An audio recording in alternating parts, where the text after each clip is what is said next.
It all began when David was a child. The animals, they spoke to him, and the end of times were coming. Welcome to the Complete Story Series, where I take trade paperbacks and single issues and I break them down into digestible bites to help you understand. Then I read it dramatically back to you. All alterations to the panels, text, and images are to prevent copyright problems, and all art is owned by its respective companies.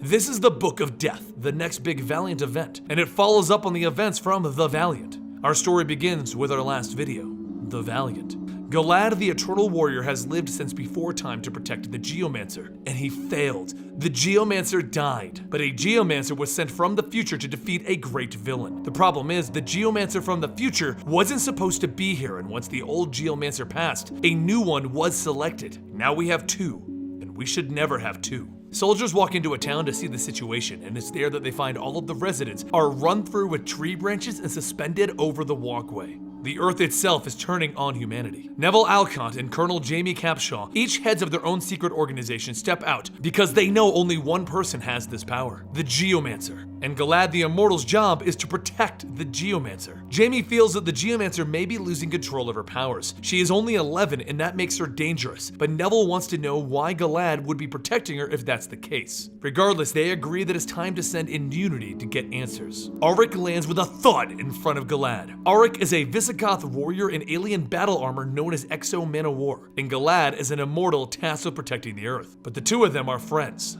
Auric turns to Gilad and he asks them to come in, stop running and return the girl. And Gilad tells Auric that they aren't running, they are being hunted. Tama, the young Geomancer, isn't to blame for the murderous acts being committed, and Gilad has been explaining this to Gate. But they won't listen. He won't allow them to take Tama and test her as they would have done in the past when they are afraid. They think in decades, not millennia. Auric tries to convince his friend, but it won't work, so he takes off calling Gilad a fool. Gilad and Tama walk into the shack in the middle of nowhere where he has Tama lay down and read the book of the Geomancers. Only she can read the prophecies, and Gilad is hoping for answers. She opens the book to tell of a prophecy of the end of time, when a new and terrible Geomancer will rise, and with him will come the Dark Age. In the prophecy, it is Gilad that assembles a team to face off against the evil Geomancer, but in the end, everyone fails. Even Unity fails. Gilad asks Tama if the book describes this Geomancer, but Tama tells him that it doesn't, and she rolls over to talk to the ants and go to sleep. But that's when David sees her through the eyes of the ants. He tells a mysterious man, the other Geomancer, isn't supposed to be here. Then he has the ants begin attacking Tama. Gilad runs over to her, but he's stung by a scorpion on the neck. He then looks outside to see the whole place is being overwhelmed by scorpions. But as he tries to find an answer, and he starts a fire to burn these creatures, the roof is torn off of the building, showing us Unity. Ginger, Livewire, Manowar,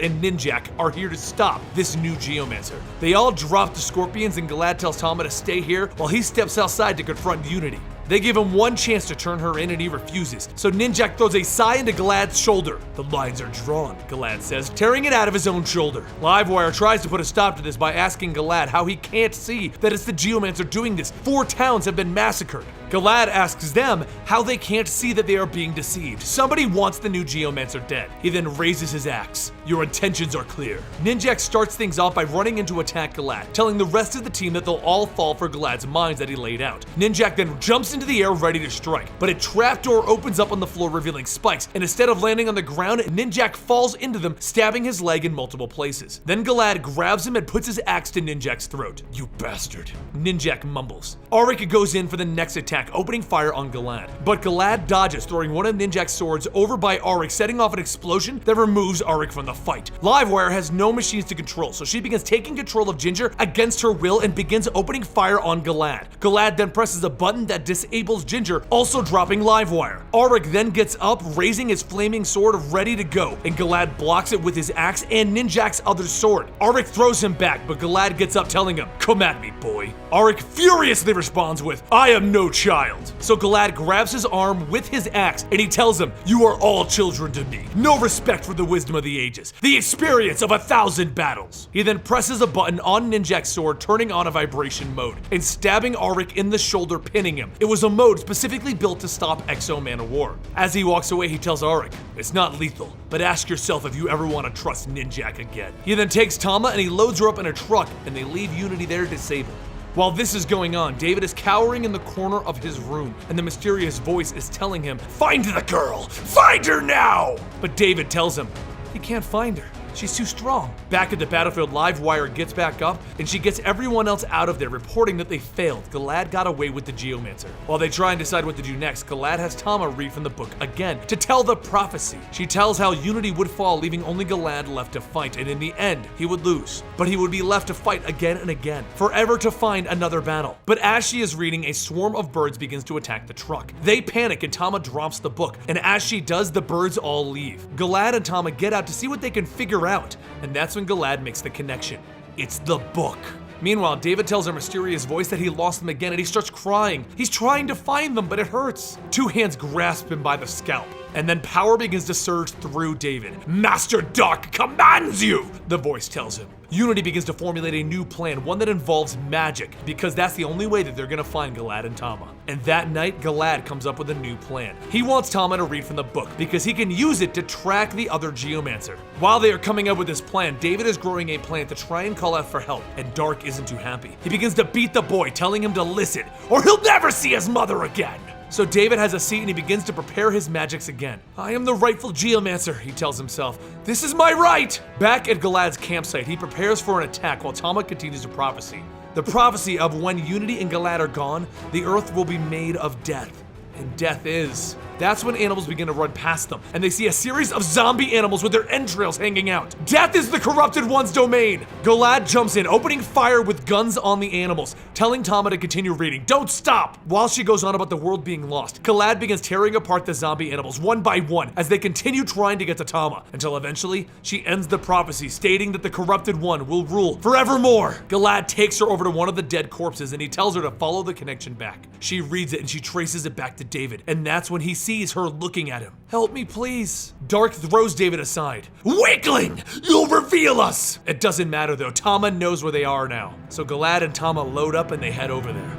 Deep underground, Dark knows Gilad is coming for him, so he shaves David's head and he carries him over to an altar. You are such a disappointment, David. He places him on the altar and has skeletons hold David down, and then he begins the ritual. He's trying to take the power of a Geomancer. Meanwhile, Unity is forming up with their new plan. They brought in Punk Mambo to try and get her to track the magics down, and she can tell that something crazy is going on. She tells Unity to fly faster. He might not make it. The ground beneath Gilad and Tama begins to split open, and up rises Dark with an army of death. Now that he has the power of David, he only needs Tama's power to complete himself. The ground breaks and it begins to rise up in chunks, and it goes flying at Gilad and Tama begins a Geomancer battle with Dark, while Gilad jumps into the hole created and he begins fighting against the creatures that Dark summoned. Plowing through them one by one, they are clawing at him and stabbing him all over, but he continues to cut their heads off, throwing them down until he sees the altar and David screaming in pain. The creatures don't stop though, they keep cutting up Gilad, and he begins bleeding out on the ground. Yes, he is immortal, but he does need to heal. As they continue to tear at him, Gilad sees one last chance and he throws his axe across the room at the altar, breaking the seal and sending a surge of power through the room. As he drops to the ground, David's power returns to him and all of the creatures begin to vanish. Then on the surface, Dark himself falls to the ground, and seeing her chance, Tama decides that she's going to end this. Roots begin to sprout out of Dark and his skin begins to harden and branches come out of his mouth. He becomes a living tree, and she simply tells him, bye.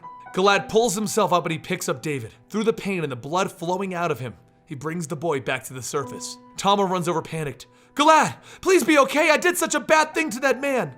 Gilad struggles to get the words out. You did what the earth wanted. You saved us all. I'm going to close my eyes for a while now. And he did that, he closed them.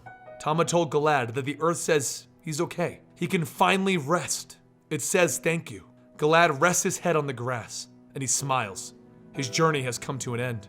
Then, the eternal warrior, the immortal, destined to protect the earth, dies. Unity's ship lands nearby, and they all get out to see their friend, their mentor, their companion laying there. Arik says he doesn't understand. Doesn't Gilad always return? Why isn't he healing? And Tama tells him, the earth released him. He's somewhere nicer now. David walks over asking if they can help him find his mommy. So Unity brought Tama and David to his house, and he surrendered his power to Tama, allowing there to be only one Geomancer once again. Gilad gave the entire world hope.